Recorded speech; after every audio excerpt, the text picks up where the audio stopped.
नमस्कार। तो इस देश में दो राजनीतिक पार्टियां मेन है, बीजेपी एंड कांग्रेस। तो अगर आप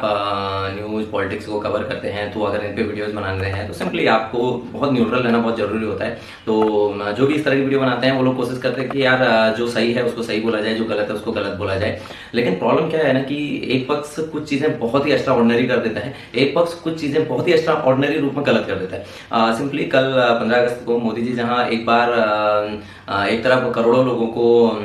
एआई, करोड़ों बच्चों को एआई की ट्रेनिंग देने की बात कर रहे हैं, मोबाइल पे कोचिंग की बात कर रहे हैं, क्योंकि उन्होंने जस्ट अभी रिसेंट इंसिडेंट जो पेपर लीक का हुआ उसके अगेंस्ट, जो बीजेपी के अगेंस्ट जो मुहिम जा रही थी उससे लर्निंग्स ली और उसको करेक्ट करने की कोशिश की उन्होंने। और वो बहुत आगे का देख रहे हैं, मतलब फ्यूचर रेडी इंडिया बनाना चाह रहे हैं कि मतलब एआई की बात वो कर रहे हैं, माइक्रोचिप्स की बात वो कर रहे हैं, मैन्युफैक्चरिंग, इकोनॉमी और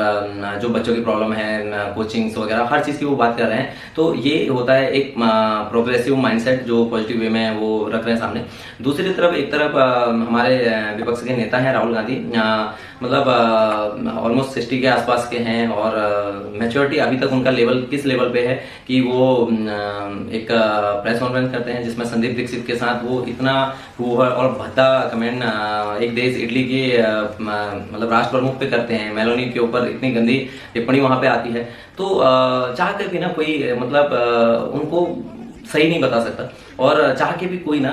मतलब मोदी एंड बीजेपी को गलत नहीं बता सकता, क्योंकि आपको डिफरेंस जब सामने दिख रहा है आंखों से, जब आपको मैच्योरिटी दिख रही है, आपको माइंडसेट दिख रहा है, जब आपको आगे की सोच दिख रही है पॉजिटिव, तो उसको आप गलत कैसे बोल सकते हैं। और दूसरी तरफ जहां आपको एक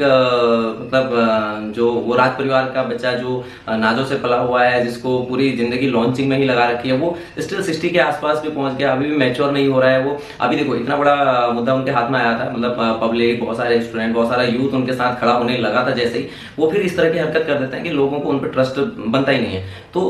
जब इस तरह की हरकत आप करोगे, कौन आपके पीछे आके खड़ा होगा। तो मतलब ये बहुत बड़ा एक डिफरेंस है और मुझे लगता है कहीं ना कहीं कि इस तरह की बेवकूफ़ी, इस तरह की जो मतलब अपरिपक्वता जो है विपक्ष के नेता में, वहीं से कहीं ना कहीं इस गवर्नमेंट की अकाउंटेबिलिटी की जो जिम्मेदारी है ना, जो अकाउंटेबिलिटी उनकी होनी चाहिए, वो कहीं ना कहीं थोड़ी सी हल्की पड़ जाती है, क्योंकि सामने कोई ऐसा टक्कर देने वाला खड़ा ही नहीं है कि गवर्नमेंट मतलब मजबूर हो अच्छा करने पे। तो ये दो पिक्चर्स हैं जो मुझे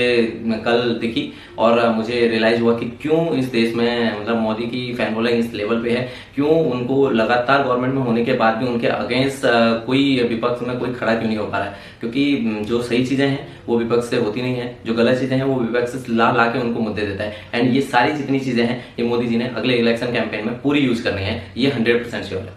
थैंक यू। जय हिंद, जय भारत।